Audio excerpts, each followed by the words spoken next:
स्वामी ज्ञानाजी महाराज की जय। जो बोले तिससे बलिया राम या कुमार जी।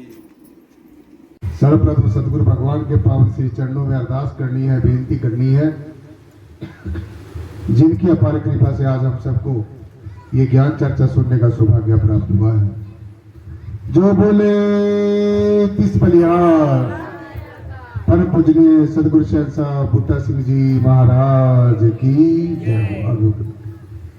जो बोले तिस बलिहार परम पूजनीय सदगुरु शहंशाह मेहताब सिंह जी महाराज की जय।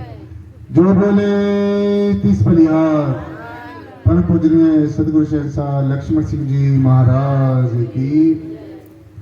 जो बोले तिस बलिहार परम पूजनीय सदगुरुदेव प्रियतम नाथ जी महाराज की जय। जो बोले तिस बलिहार सर्व संत समाज की जय। सासंग जी प्यार से बोलना जी।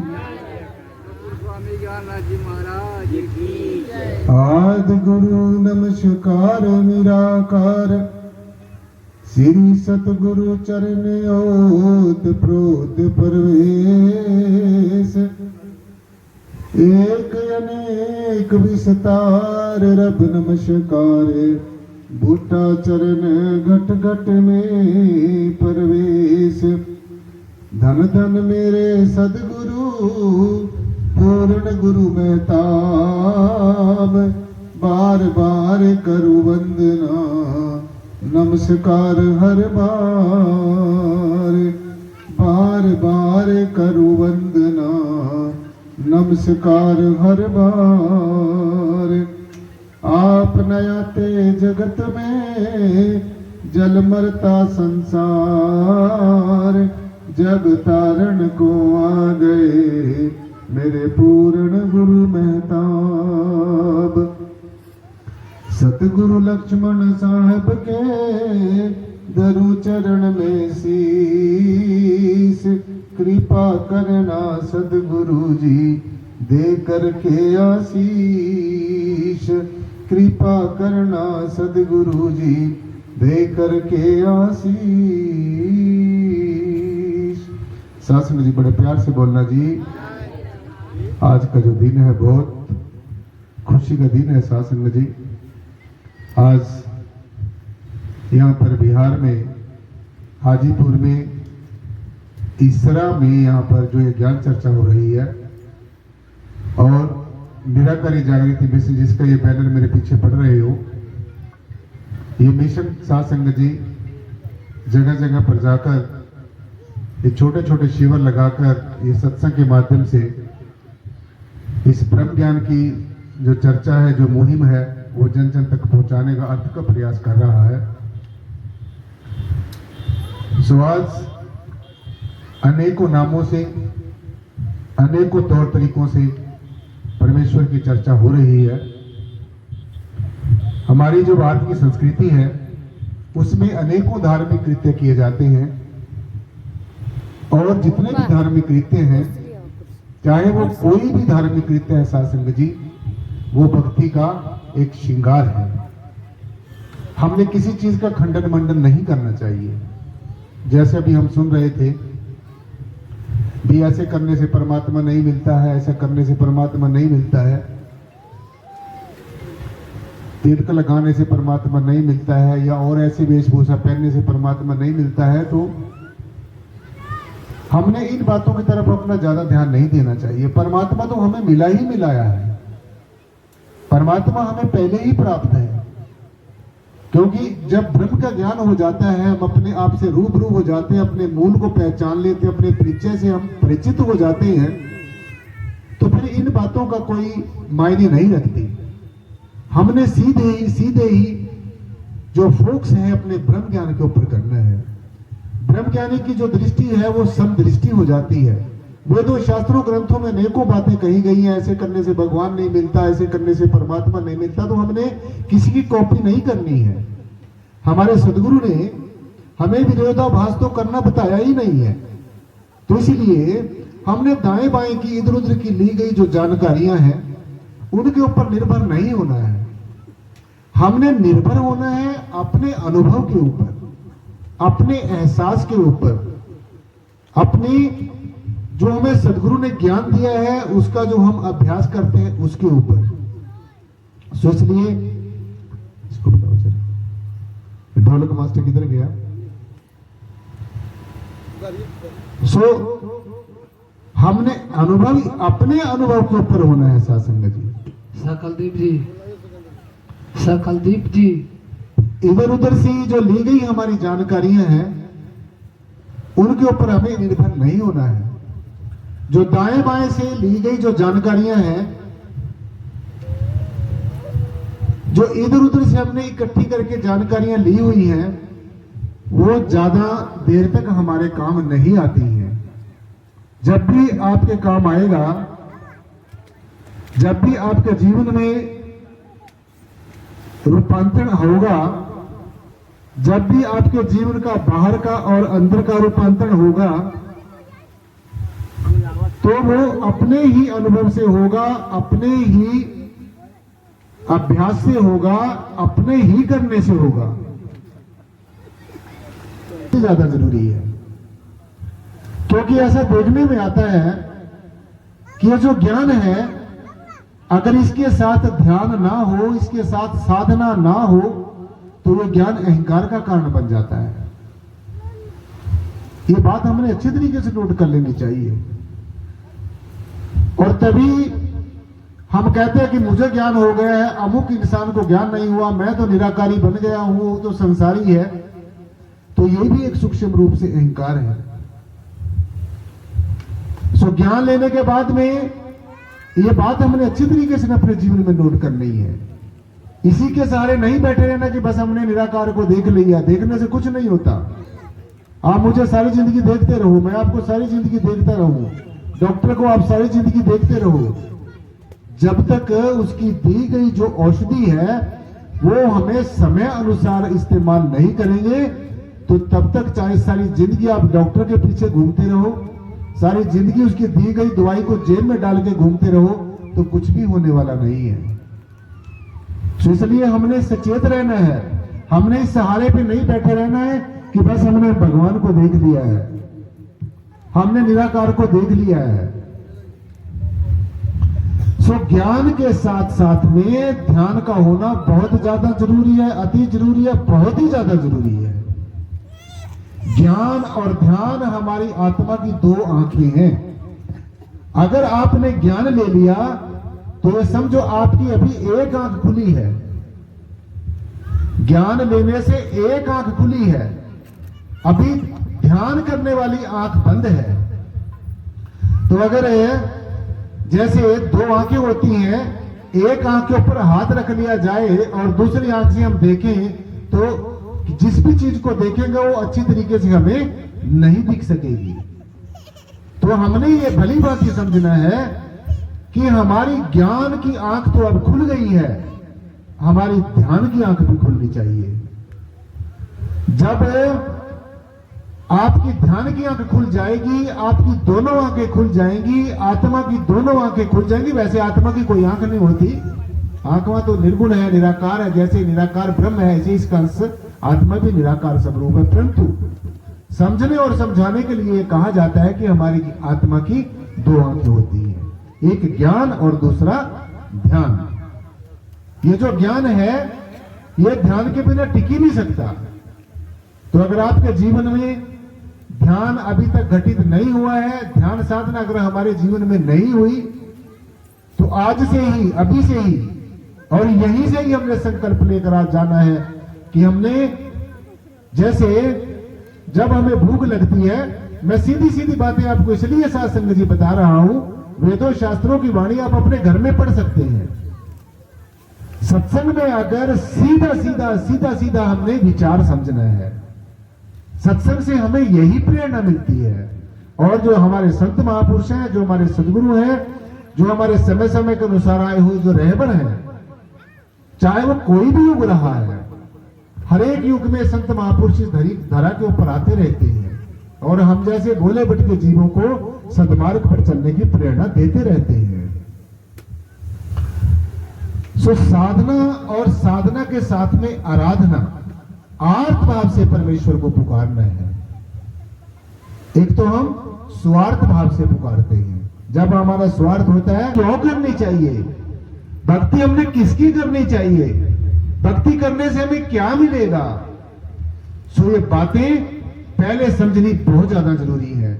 मात्र आंखें बंद करके बैठ जाना और ये कह देना कि बस मैंने भगवान को देख लिया, ये भक्ति नहीं है।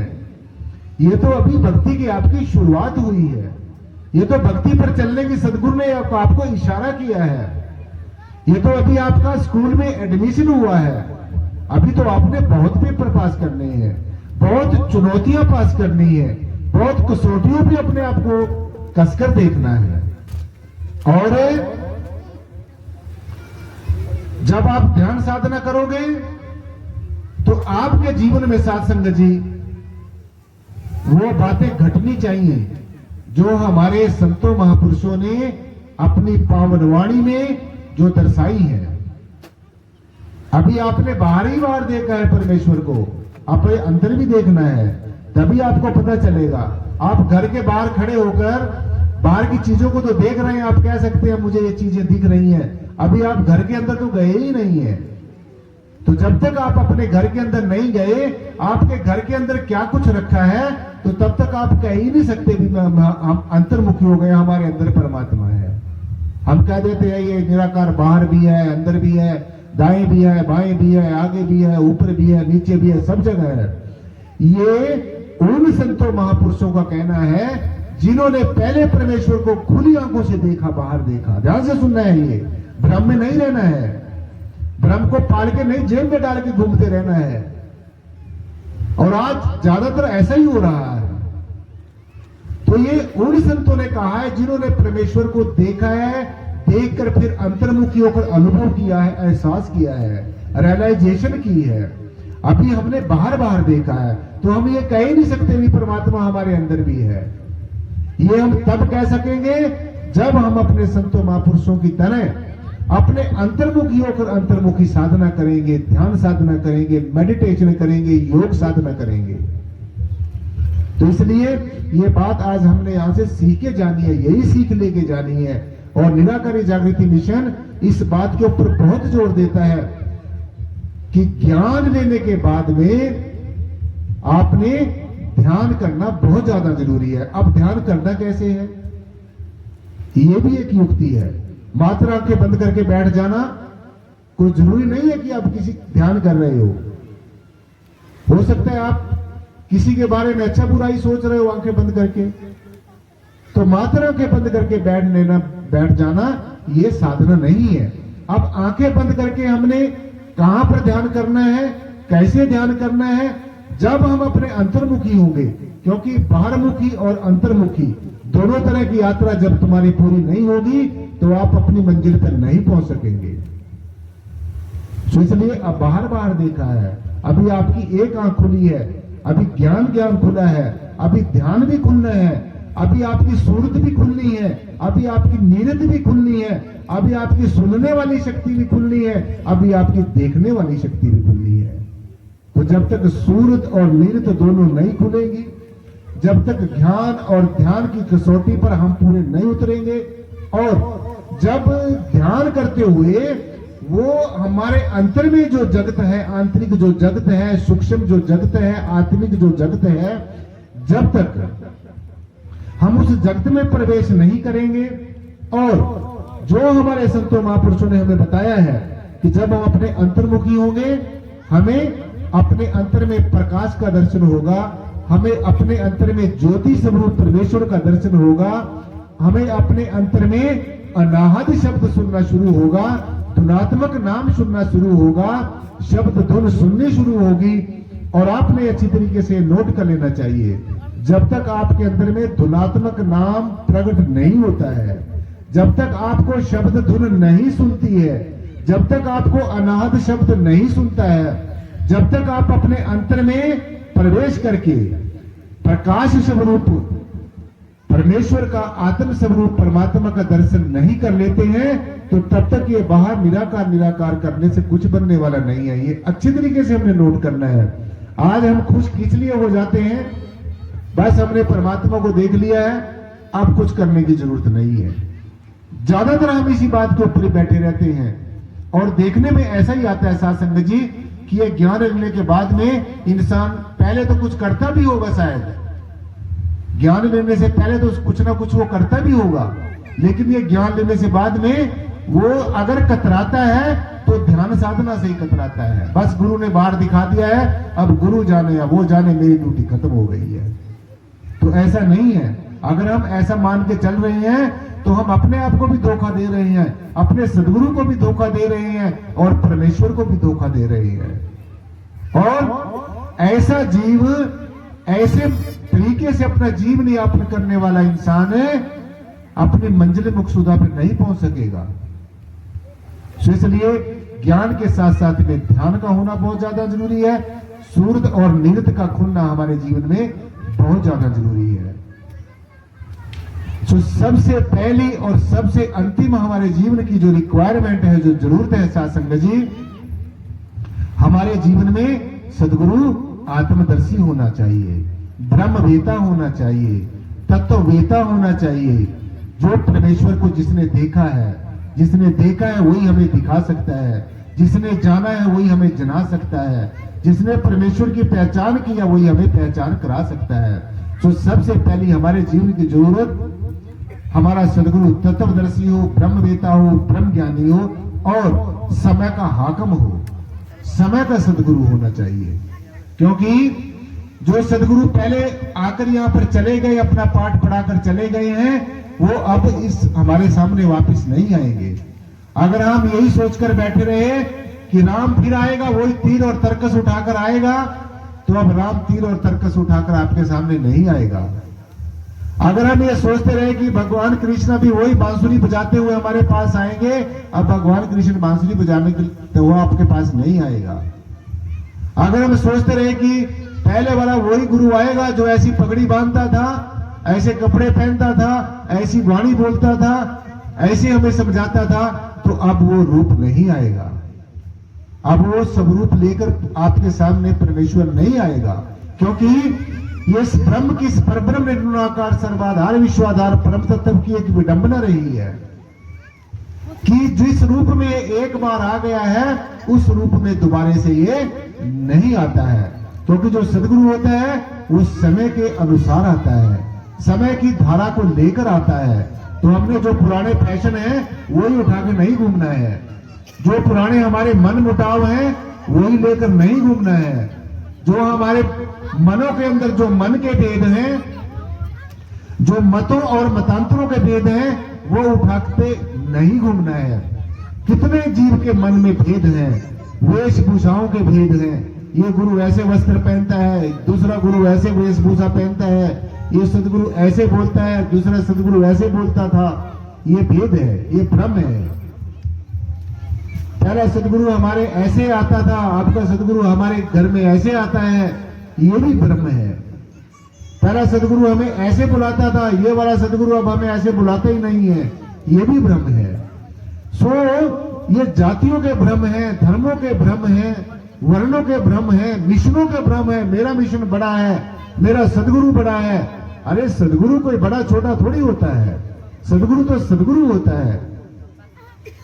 तो इसलिए शासक जी, जब तक ये मनों के और मतों के जो भ्रम है ये दूर नहीं होंगे, तो तब तक वास्तव में तो क्या सपने भी हमें मोक्ष और मुक्ति का सपना हमारा जो मनुष्य जीवन का वो साकार नहीं हो सकेगा।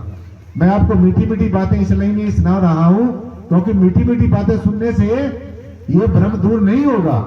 जैसे कड़वी दवाई खाए बिना हमारा बुखार दूर नहीं होता, अगर एक इंसान को बुखार हो जाए, उसको हम चीनी खिलाना शुरू कर दें तो उसका बुखार कभी भी दूर नहीं होता है। ठीक इसी प्रकार से ये जो चंचल और चलायमान मन है, जिसके अंदर तरह तरह के भेद हैं, तरह तरह के संशय हैं, तरह तरह के डाउट्स हैं, इसके ऊपर जो जन्म जन्मांतरों की चढ़ी हुई जो मलिनता है वो मीठी मीठी बातें करने से नहीं होगी।